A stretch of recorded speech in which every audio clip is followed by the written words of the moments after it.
en Côte d'Ivoire. Donc il peut rester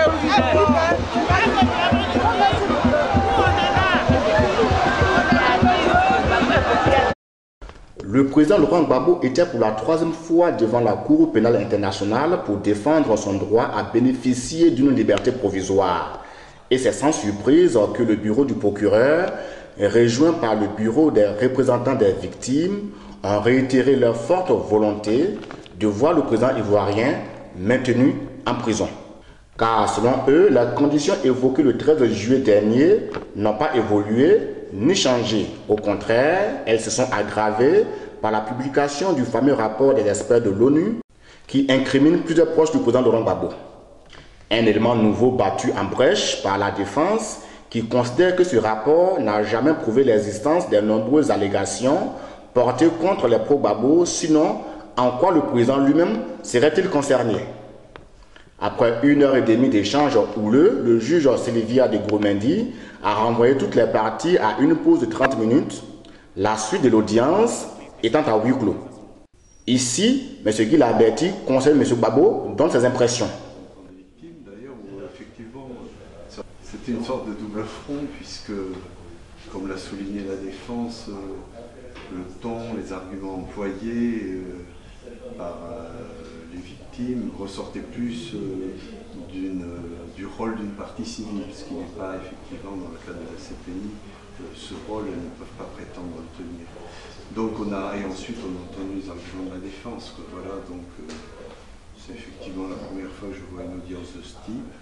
Est-ce que vous pensez que les arguments de la défense ont été pertinents pour vous? Cela va de soi, qu'ils ont été pertinents. Et moi, ce qui ma réflexion, disons, elle porte d'abord sur la Cour pénale internationale. La Cour pénale internationale est quand même très directement reliée à l'Organisation des Nations Unies. Et en ce sens-là, d'ailleurs, certains mettent en cause sa légitimité dans la mesure où 3 des 5 membres du Conseil de sécurité, des membres permanents, ne reconnaissent pas son fonctionnement. En tout cas, s'en estiment exclus. Les États-Unis, la première, la Russie et la Chine. Donc déjà, ça pose un problème de fond. Deuxièmement, et ça je me permets de le dire puisque l'audience est publique, j'ai noté que dans l'argumentation du procureur qui disait qu'il n'y avait pas d'éléments nouveaux puisque lorsqu'on doit statuer, tout doit être fait pour prouver qu'il n'y a pas d'éléments nouveaux, donc on prend la même décision que 120 jours. Voilà. Donc ça c'est bon. Et il n'a pas pu s'empêcher de mettre le doigt, et c'était d'ailleurs ses seuls arguments, sur ce fameux rapport des experts de l'ONU, dont on sait d'ailleurs que la crédibilité est pour le moins mise en cause à l'heure actuelle. Et je dois dire que ça m'a amené à cette réflexion qu'au fond,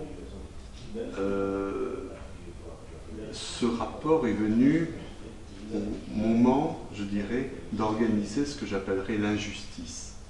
Vous pensez que c'était un rapport qui était fait à dessein? Écoutez, c'est un rapport en tout cas qui vient renforcer l'idée que M. Gbagbo a des réseaux, a des soutiens, et pourquoi n'en aurait-il pas? Les gens auraient-ils oublié qu'un Ivoirien sur 2 a voté pour lui? Donc ce n'est quand même pas un crime que de représenter la moitié électorale dans son pays. Donc effectivement, que ce n'est pas un crime d'être populaire quand on est une personnalité politique. La seconde chose qui m'a un petit peu ému, c'est que il y a 3 arguments. Donc l'argument essentiel, c'est de dire Monsieur Gbagbo peut s'échapper. Bon, argument qui est un petit peu risible au regard de l'histoire telle qu'elle s'est développée. D'abord, il n'en a pas la volonté. Il a dit nous irons jusqu'au bout. Il y a eu 5 décembre au niveau de la procédure. Et deuxièmement, il n'en a pas les moyens. Concernant ces moyens, le bureau du procureur a simplement évoqué l'existence d'un compte dont on ne sait pas d'ailleurs quel est le montant des liquidités dans ce compte. C'était, je dirais, assez surréaliste. L'argument également qui m'a choqué, c'est qu'au fond, on disait oui, il faut maintenir absolument en détention M. Gbagbo, parce que des crimes pourraient être commis, mais ils vont être commis par d'autres, par ses partisans, ou même, s'il y a des affrontements dans le pays, par toutes les parties. Donc en fait, comme l'a justement fait remarquer la défense, M. Gbagbo n'est donc plus un détenu, mais il est un otage de ce qui pourrait arriver. Donc je crois que, en suivant cette audience, j'étais encore un peu plus convaincu dans mes doutes sur la fonction de la CPI. Justement, parlons de la fonction de la CPI. Le procureur qui cite longuement un rapport de l'ONU, en tout cas du groupe des experts, un rapport qui n'est pas encore définitif, qui va être débattu demain au niveau du Conseil de sécurité. Quelle était en tout cas la force de ce rapport-là? Pourquoi est-ce que la CPI peut-elle prendre en compte un rapport qui n'est pas encore définitif? Disons que c'est le bureau du procureur qui le prend en compte. Ouais. Maintenant, je ne sais pas comment statuera la juge unique. Hein? Moi, je ne fais pas de procès d'intention. Et ce que je constate, c'est que c'est une machine bien huilée, bien montée, et ça c'est mon point de vue, pour organiser l'injustice. Et c'est tout ce que je vous dirais par rapport à cette audience que je viens de c'est quoi un espoir certain pour vous? Aujourd'hui, ça va ressembler au 13 juillet dernier? Alors écoutez, maintenant, il y a une deuxième partie d'audience à huis clos. Je suis suffisamment vieux routier pour savoir que ce sont des arguments qui vont certainement approfondir les choses. Maintenant, on ne peut pas faire de procès d'intention au juge, mais moi j'ai un énorme doute quand je vois que le procureur a dit il n'y a aucun élément nouveau, on doit le maintenir en détention. Il pousse un petit peu en s'appuyant strictement sur un rapport d'experts qui n'est pas encore avalisé par l'ONU. Ça me rappelle étrangement lorsque certains médias mettaient en cause le président Gbagbo lorsqu'il était en exercice par rapport à la question du cacao sur la base d'un rapport de l'Union européenne qui n'a jamais été validé par l'Union européenne.